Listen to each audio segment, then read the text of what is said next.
अवधूत चिंतन श्री गुरुदेव दत्त. श्री स्वामी समर्थ. आषाढी एकादशी आहे बघा.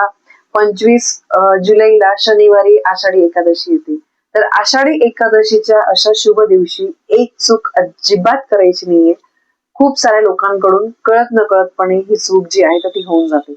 मग शुभ दिवसाचं शुभ फळ मिळण्याऐवजी त्याचे वाईट परिणाम आपल्याला भोगावे लागतात. तर ही चूक कुठली आहे, कुठल्या गोष्टींची आपल्याला काळजी घ्यायची आहे, यासोबतच आषाढी एकादशीला कुठले छान छान शुभ काम करायचे आहे की ज्यामुळे त्या दिवसाचं आपल्याला संपूर्ण फळ मिळेल, ही अत्यंत महत्वाची माहिती मी तुम्हाला आजच्या व्हिडिओमध्ये सांगणार आहे. तर बघा, आषाढी एकादशी हा भगवान श्री हरी विष्णू आणि श्री विठ्ठलांच्या भक्तीसाठी अत्यंत पवित्र दिवस मानला जातो. या दिवशी सगळे लोक उपवास करत असतात, नामस्मरण, पूजा, दान, धर्म हे सगळं करत असतात, कारण त्याला खूप महत्व आहे.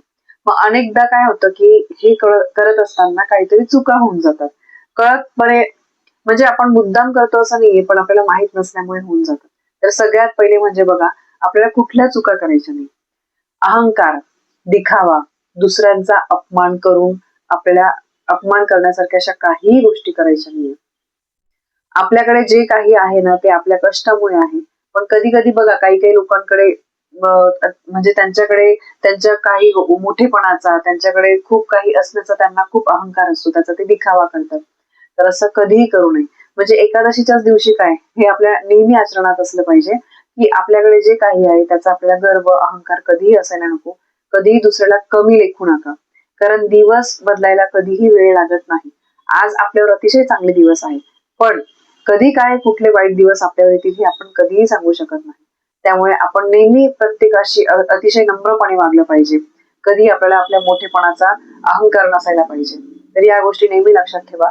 दुसऱ्याचा अपमान करून कधीही काही करू नका.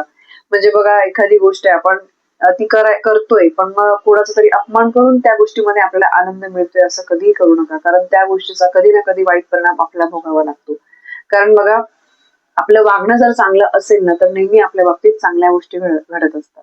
तर त्यामुळे बघा, दान, जप किंवा उपवास या गोष्टी या दिवशी आपल्याला करायच्या आहे. नम्रतेने वागायचं आहे. कुठली पूजा अर्चा आपल्याला श्रद्धेने करायची आहे. दान धर्म निस्वार्थीपणाने करायचा आहे. तर या सगळ्या चांगल्या गोष्टींवर आपल्याला भर द्यायचा आहे. जर एखादी व्यक्ती केवळ लोकांना दाखवण्यासाठी व्रत करते, दान करते, पूजा करते आणि एका साईडला दुसऱ्यांचा अपमान करते, काहीतरी कोणाची तरी फसवणूक करते, तर याला काही अर्थ नाहीये. त्याचा वाईट परिणाम आपल्यालाच भोगावा लागतो. तर त्यामुळे असा दिखावा कधीही करू नका. यासोबतच आषाढी एकादशीच्या दिवशी आपल्याला कोणाशी वादविवाद करणं टाळायचं आहे. खोटं बोलू नका, फसवणूक करू नका. शांत मनाने राहण्याचा प्रयत्न करा, कारण त्याचा फायदा सुद्धा आपल्यालाच आहे. कुटुंबातल्या व्यक्तींशी घ्या किंवा आपल्या घराच्या बाहेर कोणी व्यक्ती आहे, आपण ऑफिसला जातो, जॉबला जातो, ट्रॅव्हलिंग मध्ये, ट्रेन मध्ये वगैरे, असं कोणाशीही आपल्याला काही डोकं लावायचं नाही. मन शांत ठेवायचं आहे, कारण दिवस अतिशय शुभ आहे. त्यामुळे त्याचा आपल्याला वाईट परिणाम नाही करून घ्यायचा आहे, त्याचा चांगला फायदाच आपल्याला झाला पाहिजे. सत्य वागा, प्रामाणिकपणे वागा, आपलं आचरण नेहमी चांगलं असलं पाहिजे, त्याचा आपल्यालाच फायदा होतो. यासोबतच सगळ्यात महत्वाचं म्हणजे बघा, या दिवशी मांसाहार, मद्यपान यांचं सेवन करू नका. बरेचसे लोक कांदा लसूणचा सुद्धा नियम पाळतात. पण ठीक आहे, चला, कांदा लसूणचा इतकं आपल्याला सगळं पाळणं शक्य नसेल, पण मांसाहार या दिवशी टाळलाच गेला पाहिजे. ताई, मग अंडे चालतील का? तर नाही, अजिबात नाही. आपल्याला काही मांसाहाराच्या म्हणजे मांसाहार म्हणून जे आपण कन्सिडर करतो ते काही आपल्याला खायचं नाही. अंडे सुद्धा खायचे नाहीये. आणि त्यानंतर मद्यपान वगैरे या गोष्टींपासून आपल्याला लांब राहायचंय. या दिवशी गरजूंना मदत करण्याची संधी तुम्ही सोडू नका. तुमच्या दारात एखादा स्वतःहून येतोय आणि त्याला तुम्ही असाच अपमान करून हकलून लावू नका. तुमच्या क्षमतेने जे द्यायचं ते द्या. मी म्हणत नाही तो अगदी काही मागेल आणि तुम्ही काही द्या. तुम्ही नम्रतेने सांगा की मी तुम्हाला हे देऊ शकते, तर याचा तुम्ही चांगल्या मनाने स्वीकार करा. अतिशय त्याला मग हाडथूड करून त्याला आपल्या दारातून पळवून लावू नका. कारण आपण म्हणतो बघा, अतिथी देवो भव. आपल्या दारामध्ये प्रत्येक आलेला माणूस हा देवाप्रमाणे असतो. मग तो आपला शत्रू सुद्धा असेल, पण तो आज आपल्या दारामध्ये आलेला आहे, तर त्याचा कधीही तुम्ही अपमान करू नका. तुमच्या क्षमतेनुसार तुम्ही अन्नदान करा, धान्य दान करा. याचा एक सेपरेट व्हिडिओ की आपण त्या दिवशी काय काय दान करू शकतो.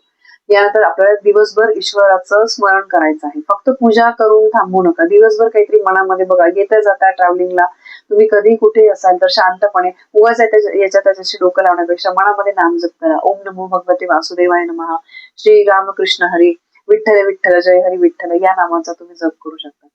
तर बघा, दिवस खूप महत्वाचा आहे. त्यामुळे या दिवशी आपलं आचरण जेवढं तुम्ही शांत, तुम्ही आचरण व्यवस्थित ठेवाल, चांगलं वागेल त्याचा फायदा तुम्हालाच होणार आहे. तुमच्या वागण्यामध्ये जर सत्यता असेल, नम्रता असेल तर त्याचा सुद्धा लाभ तुम्हाला होणार आहे.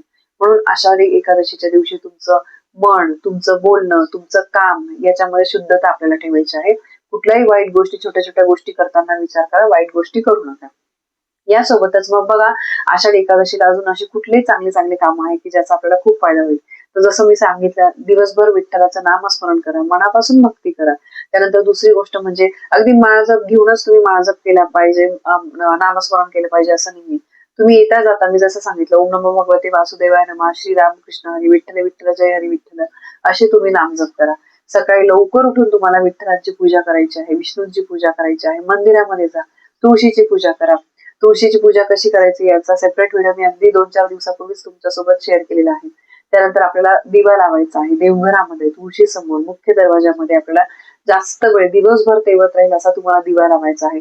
या दिवशी हरिपाठ करा, विष्णू सहस्रनामाचं तुम्ही म्हणा किंवा युट्यूबला लावा. स्तोत्र मंत्र दिवसभर छान तुम्ही मोबाईलमध्ये तुम्ही युट्यूबला लावून दिले तरी सुद्धा चालेल. दान धर्म तर करायचाच आहे. यासोबतच कुठल्या गोष्टी करायच्या नाही ते मी तुम्हाला सांगितले. नकारात्मकता, राग, त्याच्यानंतर वादावाद वगैरे या गोष्टी आपल्याला टाळायच्या आहेत.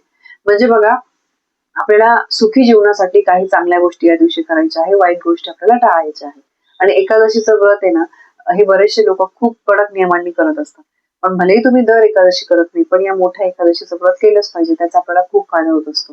म्हणजे जे काही करतो ते दिखावा म्हणून करू नका, मनापासून करा, श्रद्धेने करा, त्याचा तुम्हाला नक्कीच फायदा होईल. तर आषाढी एकादशीच्या दिवशी कुठल्या चुका टाळायच्या, कुठल्या करायच्या, कुठली कामं महत्वाची करायची, ही अतिशय महत्वाची माहिती मला तुमच्यापर्यंत पोहोचवायची होती.